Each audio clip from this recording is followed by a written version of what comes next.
John Antoon from the Middle District of Florida. He comes to us with a great deal of experience, having done private practice, been on the Florida State Appellate Court, and then having been appointed to the District Court bench in 2000. He is now a senior judge and is still very generous with his time for us and other courts.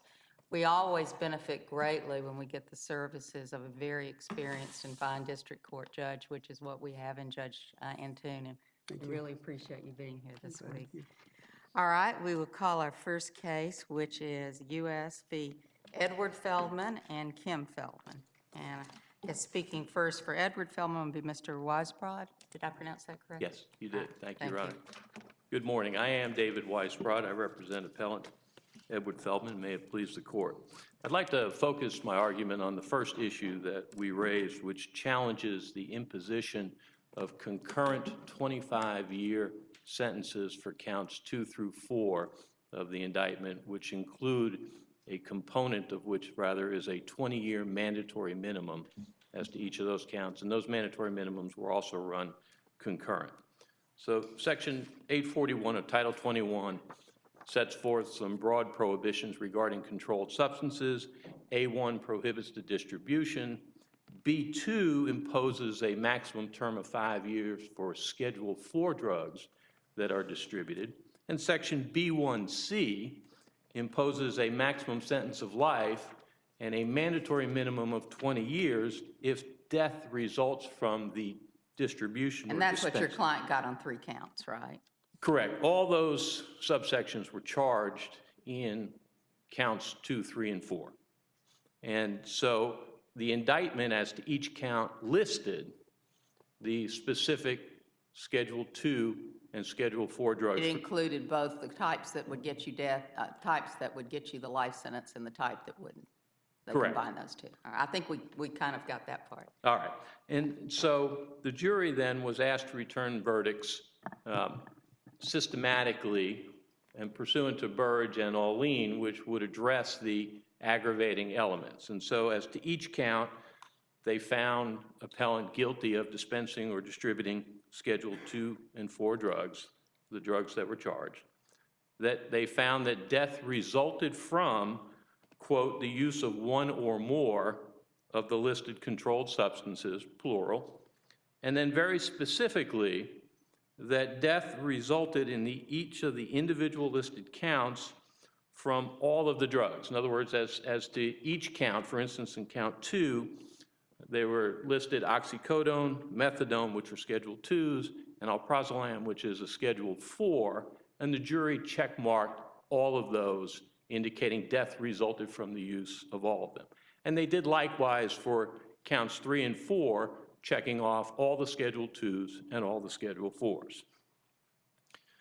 So Burrage, the Supreme Court case, in interpreting B1C, the death results from portion of the statute, says you have to have but-for causation, that the Schedule 2 drug, which is what B1C controls, has to be the but-for cause of the death charged in the particular count. What Burrage specifically did not include in the but-for analysis was a contributory cause of death. So the government wanted in Burrage for there to be a wider ranging cause of death that would apply for the 20-year mandatory minimum. Supreme Court rejected that approach and stuck with the but-for the Schedule 2 drugs.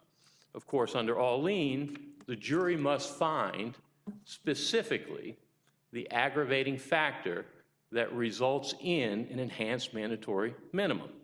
So when you put the two together, our argument is that the jury was required to find that a Schedule 2 drug was the but-for cause of death in order for the 20-year mandatory minimums to apply in counts 2 through 4.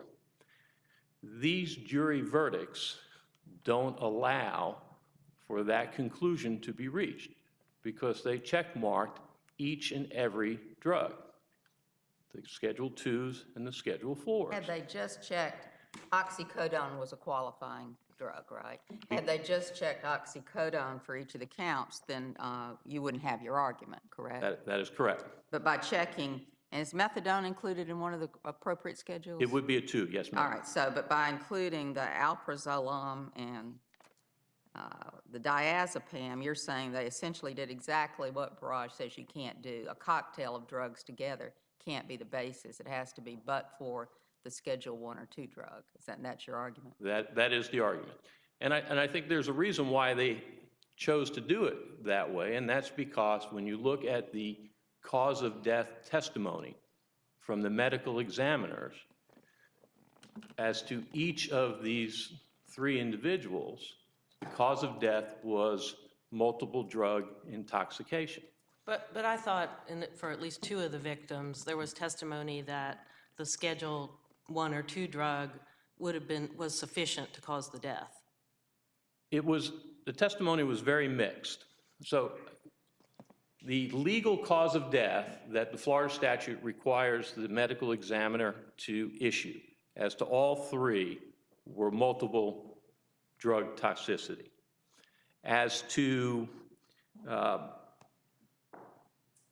for instance, Dr. Thogmartin in count 3, he said the oxycodone amount was not lethal. He would not say that the individual would have died without the Schedule 4. Dr. Wilson, for instance, as to count 4, he was the medical examiner, he said it was multi-drug toxicity, and he even included a drug that was not prescribed by Dr. Feldman. And as to Joey Mays, the testimony was the death was due to multi-drug toxicity. He listed the 3 drugs, and he elaborated on his testimony at 367, page 215. It was a toxic combination of all drugs which led to the death. But your argument really doesn't turn on the evidence and whether there was evidence of that, does it? It doesn't. Your argument turns on what the jury determination was. Right.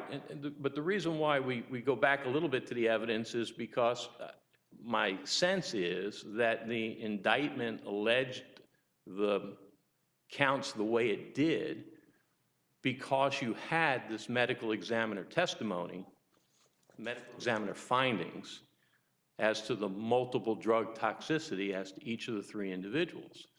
I mean, the government was sort of stuck with that in So trying. the evidence is germane to the extent it explains why the government proceeded with this verdict form. I'm surmising that. Because, for instance, in the Webb case that this court decided a few years ago, the jury instruction was very specifically limited to just the Schedule 2 drug. That wasn't, again, done here because of the way it was charged in the indictment with the listing of the Schedule 2s and the 4s. Did you challenge the verdict form as being misleading or incorrect in any way? Counsel had challenged at Rule 29 time the inability of a jury to be able to find death resulting solely from the Schedule 2 drug. But at the time of the jury instructions, it was, and preparation of the verdict forms, it was clear that the district judge was going to include all of the drugs in the instructions and in the verdict form because that's what was charged in the indictment. I looked in the docket to try to figure out what had led us to what seems to me a very problematic verdict form from the get-go. And I saw that defense counsel, may not have been you, but defense counsel had tendered a different verdict form. Is that accurate? And it was a verdict form actually that would have probably avoided this problem had it been given to the jury. I honestly didn't look at the tendered verdict form because it wasn't ultimately. I think when they were discussing the verdict form, I think counsel said he was willing to accept the government verdict form. And again, the district judge had reviewed the correctness of charging multiple drugs, that was something that was And of course, the government's verdict form had the jury, again, just checked off oxycodone. It's not that the jury form necessarily was always going to be a problem, but as it turns out here, it didn't help the government by having them check everything. Right, and they could have asked them to just check the Schedule 2s. Yeah. All right, thank you. Thank you.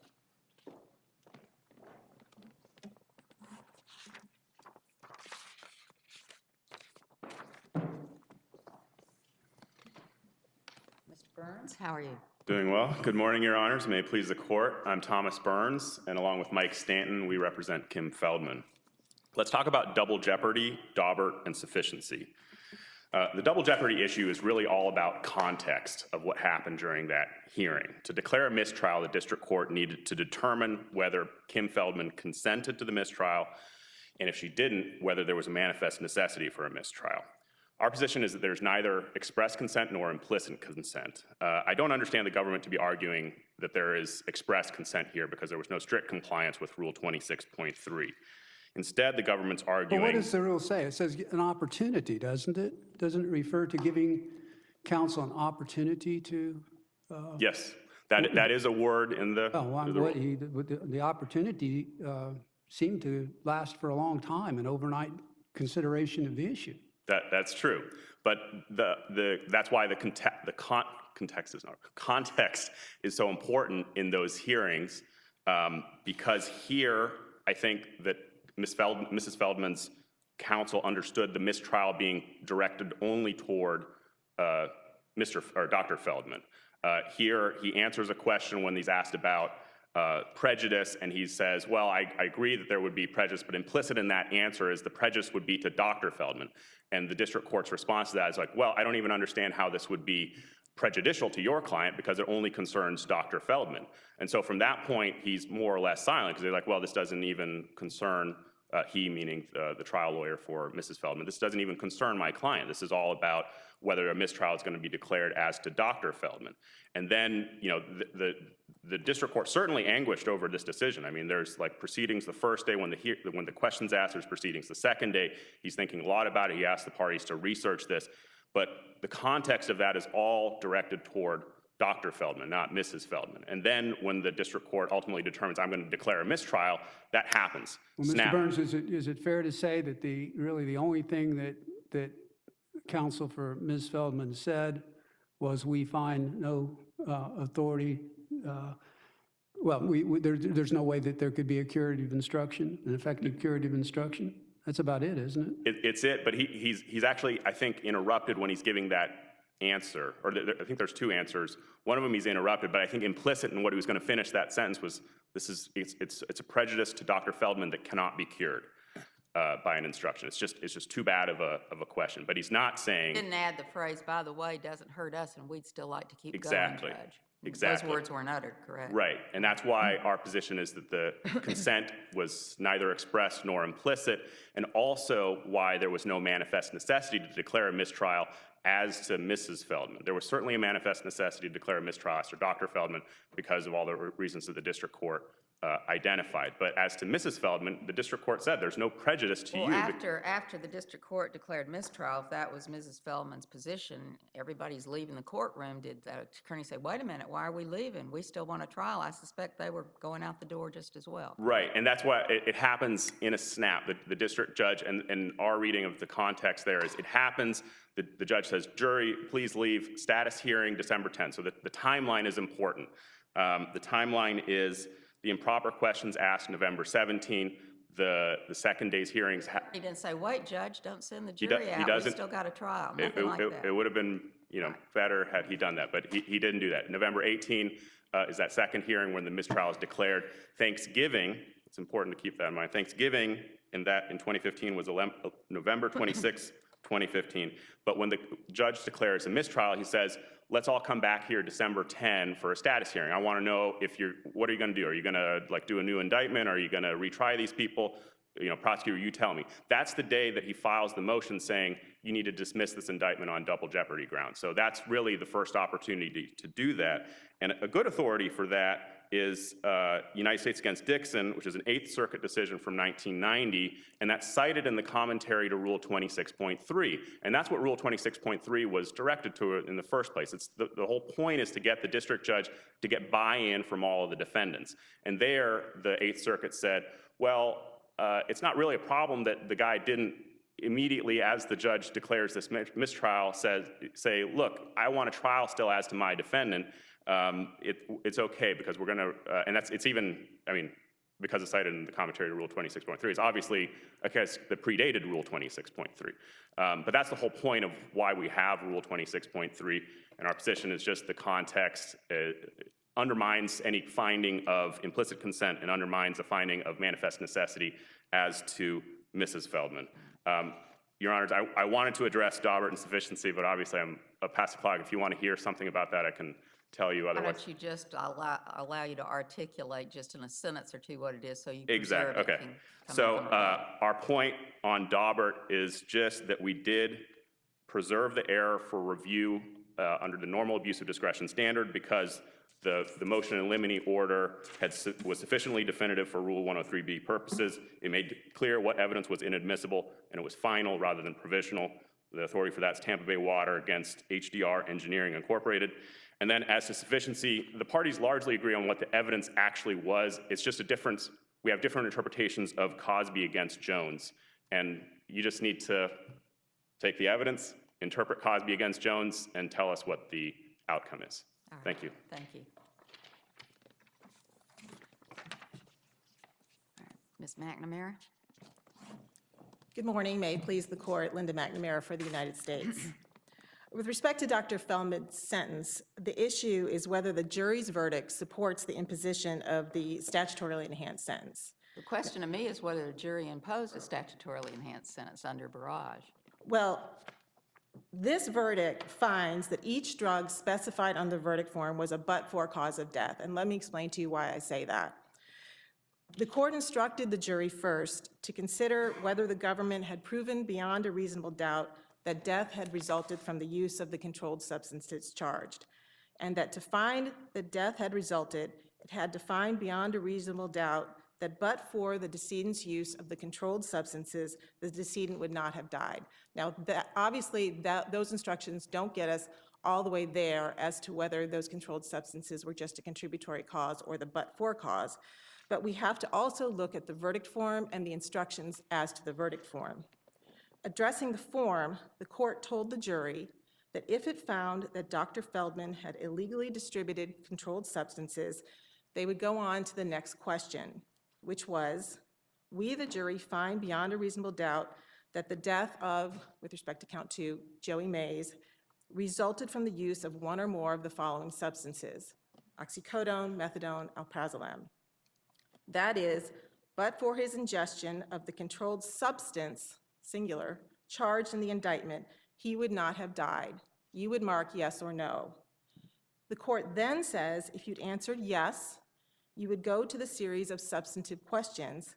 That is, if you find beyond a reasonable doubt that the death of Joey Mays resulted from the use of the following, you would mark yes or no adjacent to each of those substances. The court thus directed the jury to consider each of the particular substances separately as to the question of whether the victim would have died but for his ingestion of those particular substances. And in its verdict, the jury found that each victim would not have died but for his ingestion of each of the substances marked on the verdict form. But does the evidence remotely support that? I mean, what you'd have to conclude, it would be that rare case that Justice Scalia said in Burrage with the special rule where you could die by a stab wound and somebody shoots you at the same time, a very odd scenario. And for that to make any sense, the jury would be saying, if he just had oxycodone and nothing else, he would have died. If he had just had alprazolam, Right. he would have died. If he had just done the third one, just had diazepam. I didn't read anything in the evidence suggesting that by itself one of those non-Schedule 1 or 2s would have done the trick.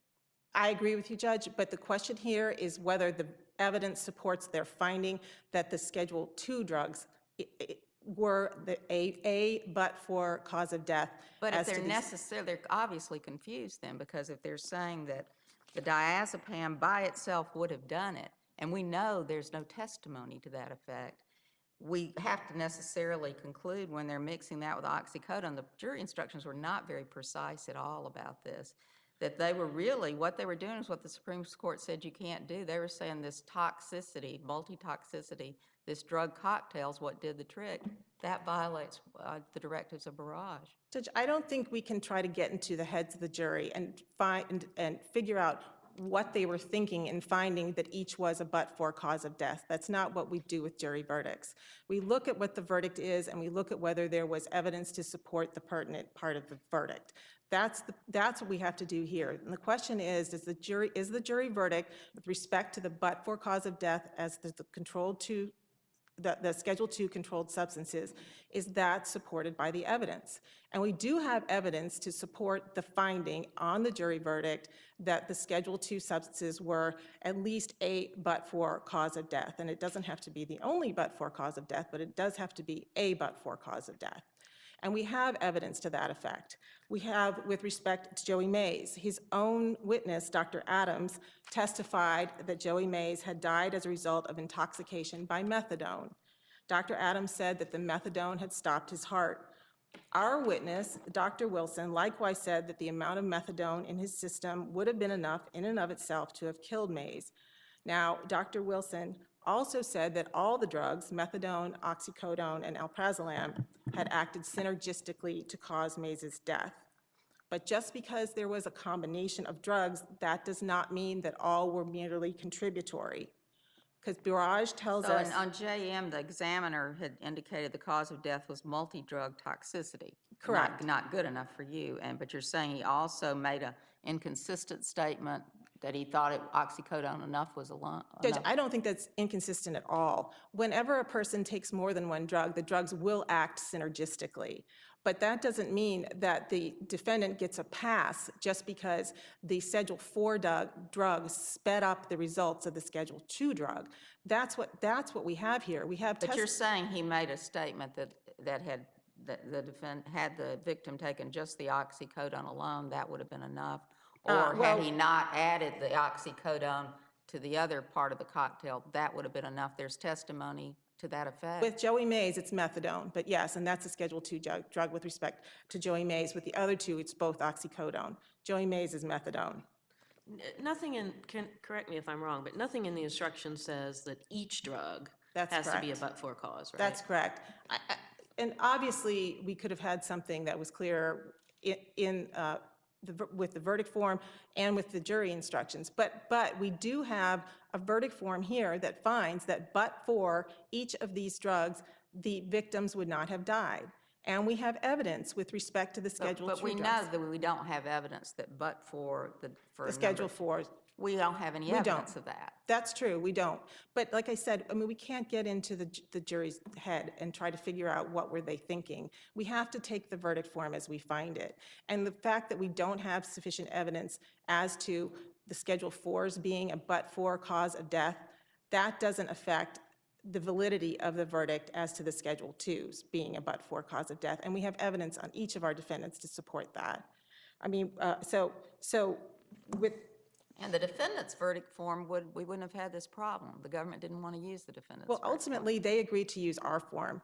I mean, and to the extent that there was ambiguity in the verdict, once the verdict was returned with all three or all two of the drugs checked, they could have raised a question before the jury was discharged to say, this doesn't sufficiently establish that the Schedule IIs without the Schedule IV was a but-for cause of death. We have to take this verdict form as we find it. They never alleged that this verdict form resulted in some type of ambiguous verdict. It was really your responsibility. You created a verdict form that was bound to get us where we were. But Judge, we have a verdict form that finds that but for these Schedule IIs, the victim would not have died. Do we have evidence as to the Schedule IV? No, we don't. But ultimately— And there was nothing in the instructions, of course, I guess the defendant didn't request it, but there was nothing in the instructions to guide the jury.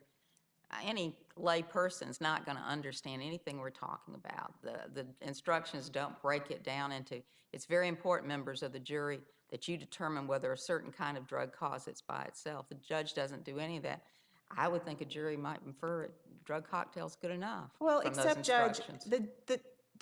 the district court did instruct the jury that had to find, that is, but for his ingestion of the controlled substance charged in the indictment, he would not have died. You That's would, each of the three. you would They're mark all yes or controlled no. substances, yeah. Yes, you would mark yes or no. They have to look at the verdict form and say, but for oxycodone, he would not have died. But for methadone, he would not have died. But for alprazolam, he would not have died. And that's what the jury did, and that's the verdict that we have. And so long as we have evidence to support that, as to the Schedule IIs, we have a sufficient verdict to support the sentence here. Does the record disclose why the Schedule IV substances were included? I mean, it seems so simple just to It does, yes. have eliminated those. No, the record doesn't disclose that. The Schedule IVs were charged in the indictment and were included on the verdict form. I suspect the thinking was that if all that was checked was the Schedule IV, then we wouldn't have, the statutory enhancement. And if all that were checked were the Schedule IIs, obviously we wouldn't have this issue. It's amazing to me, this is a pretty big deal. It's going to really increase the sentence. You don't have a lot of these prosecutions. The laxity of the prosecutor, this is sloppiness. At the time, this was a relatively new issue that prosecutors was trying to understand barrage and what it required and what it entailed, as all the parties were. And in fleshing this out with the district court, this was the verdict form that everyone thought would be sufficient to resolve this question. And I think ultimately it is. Now, would it have been better if the Schedule IVs had been on there? Of course it would have been better. But having them there does not defeat the verdict's finding that but for these Schedule IIs, these victims would not have died. And as I said, I mean, we have evidence as to that with respect to each victim. I've explained that evidence with respect to Joey Mays, with respect to Ricky Gonzalez. The medical examiner said that his cause of death was oxycodone toxicity with a contributory condition of diazepam intoxication. He said, in other words, he'd been poisoned by the oxycodone with the diazepam speeding up his death from that. Now, Barrage says that but-for causation exists where a particular controlled substance combines with other factors to result in death, so long as the other factors would not have resulted in death. So in Barrage, the witness could not say with certainty that the victim would have died but for his ingestion of the heroin that the defendant had distributed. But here, we have an expert witness, sometimes both expert witnesses, agreeing that the amount of the Schedule II drug in the victim's systems would have killed him no matter what. And no witness testified that the Schedule IV substance would have killed the victim in and of itself. So, Meaning that, again, the verdict was incorrect as to that. You but say he it doesn't get matter. he doesn't get a pass just because the Schedule IV substance sped up the death of these victims. And we have a verdict finding that there is but-for causation with respect to these Schedule II drugs. Is it, and I was going through the docket quickly yesterday trying to read different things. Is the colloquy before the instructions in the verdict form, is that transcribed? Is there a Yes, colloquy? yes it is, yes So it I can is. find that in the record? Yes, and I would direct you particularly to volume 373 at 262, which is where the court is explaining the verdict form to the jury. Okay. And I really But I mean, think, there's a colloquy also where the verdict form and instructions were discussed before they were. yes, Is yes. that also in the record? Yes, that is in the record, and that's either in docket 373 or the volume before that. But yes, that is. And as I said, there was no objection to this. This was the verdict form that everyone agreed to, and no one found fault with once the verdict was returned. And the bottom line here is, I think if you read through the jury instructions and you read through the instructions with respect to the verdict form, you will see that this verdict finds that but for these Schedule II controlled substances, these victims would not have died, and that verdict supports the sentence imposed. I could go through the evidence with respect to that, but for causation with respect to the other witnesses, if you'd We like. can probably do that since you have a few other issues to talk Okay. about. Yeah, with respect to the double jeopardy question, well, clearly the judge gave Mrs. Feldman's attorney ample opportunity to weigh in on the question of whether a mistrial was necessitated there. Right after Dr. Feldman had objected, had moved for the mistrial. His counsel said, Judge, and it's my position, Dr. Feldman said, Judge, it's my position that a curative instruction is not going to cure the prejudice. And then Mrs. Feldman's counsel said, Judge, Mrs. Feldman has the same position as this is a conspiracy case. With regard to that, I agree. I don't believe a curative instruction is going to, and then was cut off. And then the court said, I don't see how this could prejudice your client. Now, she was referring to this being a conspiracy, obviously implying that because it's a conspiracy, they're all bound up together, so there's no way that a curative instruction could cure the problem. And then, of course, once the court came in and ultimately granted the mistrial, as you pointed out, she didn't say, wait, that wasn't as to me, I want to continue. So she had ample opportunity and obviously didn't object with respect to that. Now, with respect to this, what he's calling a Daubert issue. Well, before you go there, Yes. what is the standard of review for the, on the double jeopardy issue? The standard of review on the double jeopardy issue on whether the court, Is it abuse of discretion? Judge, I have to admit, that is not on the, Okay. on my, but it's in our standard of review, and I just don't have that on my, right now. I apologize for that. With respect to what he's calling a Daubert issue and whether the issue is preserved, even if it was preserved, I just wanted to point out that the opinion that he's complaining about now came out from the witness. It wasn't a question that we asked.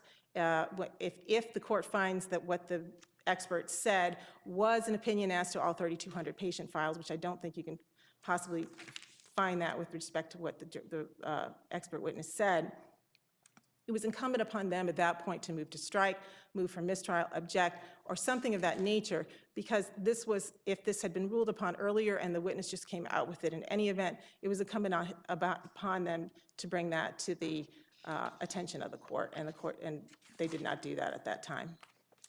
And with respect to the sufficiency of the evidence, I think we can stand on the argument in our brief. All right, thank you. Thank you.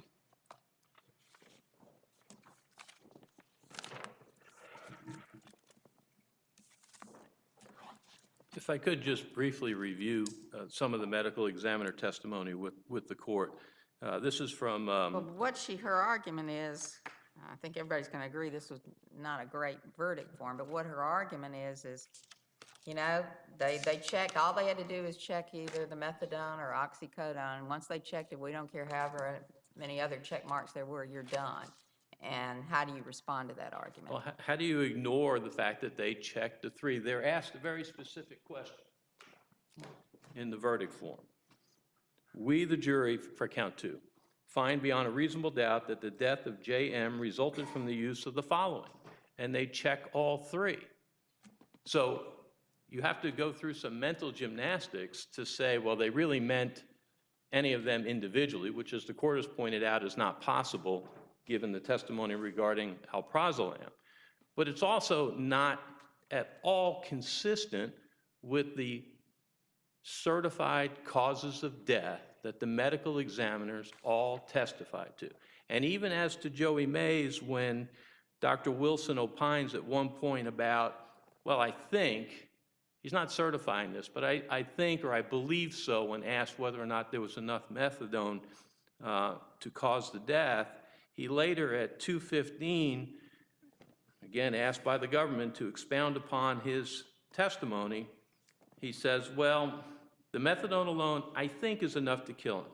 Adding on the alprazolam as well as the additional opiate just raises my level of suspicion even higher, and it's just, you know, to me, a toxic cocktail of drugs, plural, that in my mind had it was a toxic combination of drugs which led to the death. You're saying of there's Mr. not Mays. any one sliver of testimony there. We take it in the light most favorable of the government that would say that his testimony would be understood by the jury to mean that oxycodone alone did it, or methadone, whichever one it was. I'm not sure I understand what a sliver of testimony is, but even when they went off the reservation a little bit to give a personal opinion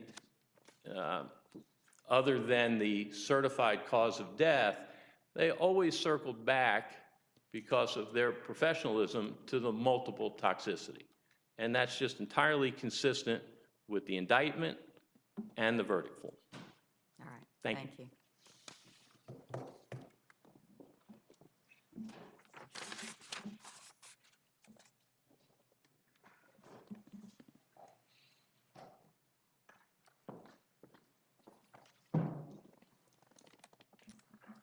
Judge Antoon, you asked what the standard of review is about the double jeopardy issue. The initial declaration of a mistrial is reviewed for abuse of discretion, but the denial of the motion to dismiss the indictment on double jeopardy grounds is reviewed de novo. Both parties in their briefs said the double jeopardy issue is reviewed de novo, but I mean, that's the standard. We said that in our brief at page 35, and the government said that in their brief at page 26. There's this question about the opportunity. Like we said before, the rule certainly says opportunity, but our position is it all depends on the context of what happened at the hearing, and our interpretation of the context is the whole question is directed to Dr. Feldman rather than Mrs. Feldman.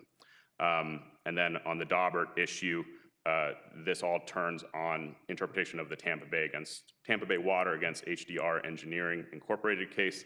Our position is that the motion limiting order was sufficiently definitive to preserve the error, and there was no need to make a further objection. Just so you know, Mr. Burns, I saw that in both briefs. I'm not sure I agree with it, but I did see it in both briefs. I want you to think I overlooked it, the abuse of discretion No, I versus just de said- novo. I wasn't questioning your abilities. I was just saying that was what the position we took. Yeah. But certainly the declaration of the mistrial is reviewed for abuse of discretion, because that's in every case, that kind of ruling. Okay. So we're asking you to either vacate the judgment or to reverse it altogether. Thank you. Thank you.